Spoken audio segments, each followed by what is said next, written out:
अस्सलाम वालेकुम नाजरीन, मैं हूं आपकी होस्ट शुमाइला राजपूत और आप देख रहे हैं फास्ट 24 न्यूज़।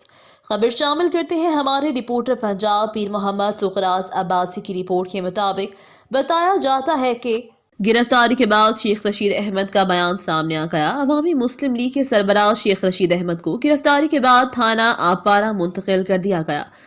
इस मौका पर बात करते हुए शेख रशीद का कहना था, उन लोगों ने दरवाजे तोड़कर घर में दाखिल होकर मेरे बच्चों को मारा है, मेरे साथ जाति और जुल्म किया है। शेख रशीद ने कहा कि 100-200 मुसल्हा लोग मेरे घर में दाखिल हुए, मेरे मुलाजमीन पर तशद्दुद किया, मेरे घर की तलाशी ली। शेख रशीद अहमद ने मजीद कहा, ये लोग सीढ़ियां लगाकर घर में दाखिल हुए, घर के दरवाजे तोड़े, बदतमीजी की। शेख रशीद का कहना था कि मुझे जबरदस्ती गाड़ी में डालकर यहाँ लाया गया। उन्होंने कहा, थाना अपारा के एसएचओ को नून लीग ने लगाया और राना सनाउल्ला ये सारा काम करवा रहा है।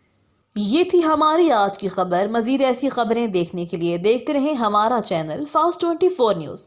अपनी होस्ट शुमाइला राजपूत को दीजिए इजाजत। अल्लाह निगहबान।